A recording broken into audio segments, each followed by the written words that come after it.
से पहले मैं आपको एक इंटरेस्टिंग सा स्टैट बताना चाहता हूँ। हमारी कहानियां देखने वाले 80% लोग ऐसे हैं जो हमारी वीडियोस एंजॉय तो करते हैं, लेकिन उन्होंने हमारा चैनल अभी तक सब्सक्राइब नहीं किया है। अगर आप उन 80% लोगों में से हैं, तो बस आपको एक छोटा सा काम करना है। इस वीडियो के नीचे आपको एक सब्सक्राइब बटन दिख रहा होगा, बस उस सब्सक्राइब बटन को दबाना है। बस इतना सा काम करना है आपको, और लगे हाथों बेल आइकन भी प्रेस कर देना, ताकि हमारी लेटेस्ट वीडियो आते ही आपको सबसे पहले पता चले।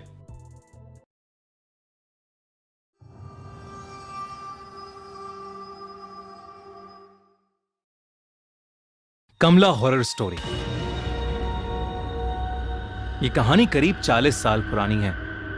1980s में 23 साल की कमला की जिंदगी में सब कुछ ठीक चल रहा था, पर एक दिन उसके पिता अचानक कहीं गायब हो गए। उसने अपने पिता को बहुत ढूंढा, लेकिन वो कहीं नहीं मिले। कमला की मां की मौत पहले ही हो चुकी थी, और वो अपने पिता के लापता होने के बाद बहुत ज्यादा अकेली पड़ गई थी।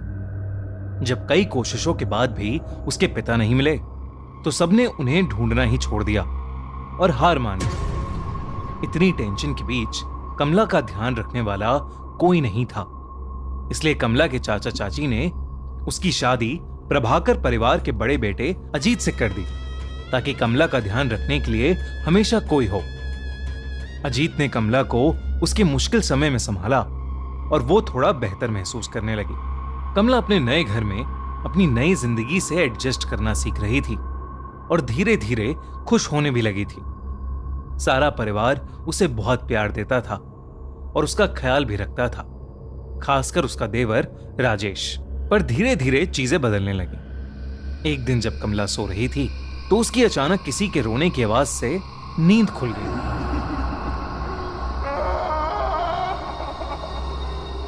उसने अपने बगल में देखा तो अजीत अभी भी सो रहा था, और कमरे में उन दोनों के अलावा और कोई नहीं था। उसे वो आवाज फिर से आई, लेकिन अभी भी उसे कोई नहीं दिख रहा था। उसने इसे अपना वहम समझा और चुपचाप वापस सो गई। लेकिन उस दिन के बाद से उसे लगभग हर वक्त वो रोने की आवाजें सुनाई देने लगी थीं। उसे ऐसा लगने लगा था कि ये आवाजें शायद उसके पिता की हैं, जो दर्द में चीख रहे हैं और उससे मदद मांग रहे हैं। कमला अब घबरा चुकी थी, और उसने ये बात अजीत और रजनीश को बताई। दोनों ने ये उसका वहम समझा और उसे कहा कि शायद ये इसलिए हो रहा है क्योंकि वो अपने पिता को बहुत मिस कर रही है। धीरे धीरे कमला की तबीयत भी खराब रहने लगी। उसे हर वक्त गुस्सा आने लगा था। वो छोटी छोटी बातों पर चिढ़ जाती थी, और अगर उसे कोई किसी भी चीज के लिए मना करता, तो वो उसको जान से मारकर खाने की धमकी देने लगी थी। सबको लगा कि अपने पिता के खोने का दुख उसके दिमाग पर हावी हो रहा था, लेकिन इस सब के बीच कमला को वो आवाजें अभी भी आ रही थीं। एक दिन वो आवाज कमला को हवेली के एक पुराने कमरे से आ रही थी। वो जब उस कमरे में गई, तो उसे वहां एक काली मूर्ति मिली। उस मूर्ति को देखते ही उसे एक अजीब सी बेचैनी महसूस हुई, लेकिन जैसे ही उसने मूर्ति को छुआ, उसे बेहद अजीब सा लगने लगा। उसे घुटन महसूस होने लगी, और उसे सांस लेने में अचानक बहुत ज्यादा तकलीफ होने लगी। कमला ने घबराकर उस मूर्ति को वापस नीचे रख दिया।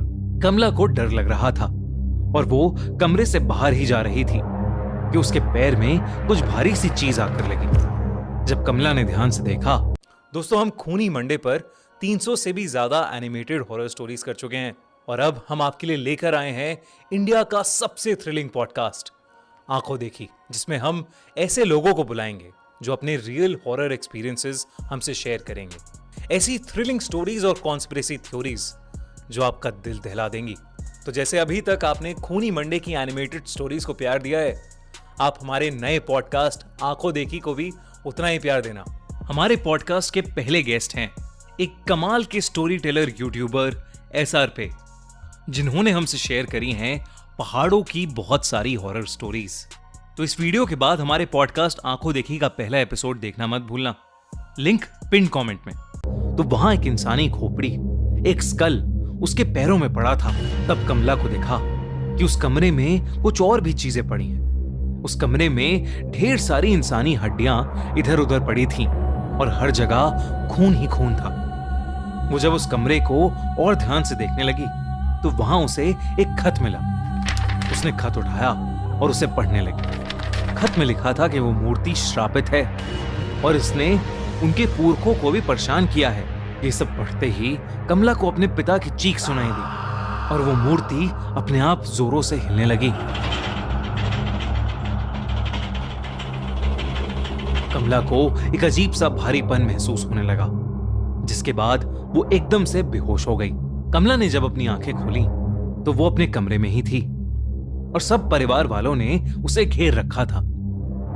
कमला उन्हें सब कुछ बताने लगी, लेकिन सबने उसको बताया कि उन्हें वो घर के ड्राइंग रूम में बेहोश पड़ी मिली थी और शायद ये उसका कोई बुरा सपना था।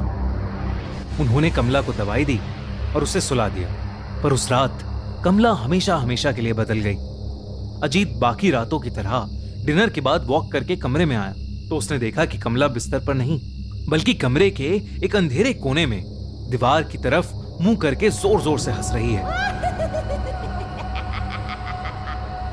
उसने कमला का नाम चिल्लाया। कमला उसकी तरफ मुड़कर रोते हुए, मदद मांगते हुए उससे कहने लगी, मैं निर्दोष हूं, मुझे बचा लो। कमला को इस हालत में देखकर अजीत टूट गया और वो उसे गले लगाकर शांत करने लगा। किसी तरह उसने कमला को शांत करके बिस्तर पर लेटा दिया और वो रात जैसे तैसे बीत गई। पर अगले दिन कमला की तबीयत और ज्यादा बिगड़ने लगी। अगर कोई भी उसका नाम लेता तो वो उसकी तरफ मुड़कर उसे जान से मारने की धमकी देती। कमला की शक्ल भी अब बदलने लगी थी। धीरे धीरे उसका चेहरा सफेद पड़ने लगा था, आंखों के नीचे काले गड्ढे हो गए थे और वो पागलों की तरह बिहेव करने लगी थी। सारा प्रभाकर परिवार कमला को इस हालत में देखकर बहुत परेशान था, क्योंकि कमला ने रात को पागलों की तरह हंसना शुरू कर दिया था। कमला पूरा दिन बस रोती और हंसती रहती। प्रभाकर परिवार को लगा कि कमला पागल हो चुकी है, लेकिन उससे पहले वो कुछ कर पाते, उनके साथ एक बहुत बड़ा हादसा हुआ। एक दिन शाम को कमला के ससुर अपने रूम में बैठकर चाय पी रहे थे, जब उन्हें एकदम से अपनी पीठ पर ऐसा महसूस हुआ कि जैसे उनकी पीठ में कोई नुकीली चीज घुसा दी। उन्होंने दर्द में जब मुड़कर देखा तो कमला वहां खड़ी पागलों की तरह हंस रही थी। कमला के हाथों के नाखून कमला के ससुर की पीठ के अंदर थे। कमला के ससुर ने जोर से चिल्लाया और सब कमला को कंट्रोल करके अंदर ले गए और उसे उसके कमरे में ले जाकर उसे बेड से बांध दिया। लेकिन देर रात अजीत ने देखा कि कमला बिस्तर में थी ही नहीं। उसने बाहर जाकर देखा तो कमला भागती हुई उसके ससुर के कमरे में घुस गई। अजीत कमला को पुकारता हुआ उनके कमरे में घुसा, पर इससे पहले वो कुछ कर पाता, कमला ने अपने ससुर को पकड़ लिया और बिना कुछ सोचे समझे उन्हें जानवरों की तरह मारकर उनके शरीर का मांस नोचने लगी और फिर उसे खाने लगी। पूरा घर चीखों और डर से गूंज उठा, लेकिन कोई भी कमला को रोक नहीं पा रहा था। अजीत और उसकी मां ने कमला को उनके पिता की लाश के साथ लॉक कर दिया। उन्हें कुछ समझ नहीं आ रहा था और अंदर कमला पागलों की तरह चिल्लाई जा रही थी। वो जोर जोर से चीख कर कह रही थी कि मैं सबको खा जाऊंगी। अजीत की मां को समझ आ गया था कि कमला पर किसी का काला साया पड़ गया है, या वो खुद एक चुड़ैल बन चुकी है, जिसे रोक पाना अब शायद असंभव हो गया है। उस रात उनकी मां अपने दोनों बेटों को लेकर उस हवेली से निकल गई और अपने एक रिश्तेदार के घर चली गई। जब वो अपने रिश्तेदार के घर पहुंचे तो अजीत की मां ने उसे बताया कि कमला के साथ जो हो रहा है वो कोई इत्तेफाक नहीं, बल्कि काला जादू है, जो उनके घर के एक पूर्वज करते करते मर गए। उन्होंने अजीत को बताया कि उनके घर में एक शैतानी मूर्ति है जो शापित है और उसी शैतान का साया शायद कमला पर आ गया है, पर अब वो किसी को नहीं छोड़ेगी। कुछ समय बाद उस हवेली से 4 डेड बॉडीज मिली। अजीत के दोनों पेरेंट्स और कमला, सबकी डेड बॉडीज को वहां से ले जाया गया। राजेश उस दिन के बाद कहीं गायब हो गया। लोग कहते हैं कि आज भी उस हवेली में कमला की आत्मा भटकती है और वो किसी को नहीं बख्शती, और अगर कोई भी उस हवेली में गया तो वो उसकी जान ले लेगी, और इसीलिए आज तक वो हवेली वीरान पड़ी है। दोस्तों, अब से हर मंडे एनिमेटेड स्टोरीज वैसे ही आती रहेंगी और उसके साथ हर फ्राइडे को आएगा आंखों देखी का एक नया एपिसोड। तो एंड स्क्रीन पर जल्दी से क्लिक करो और देखो हमारे पॉडकास्ट का पहला एपिसोड SR पे के साथ।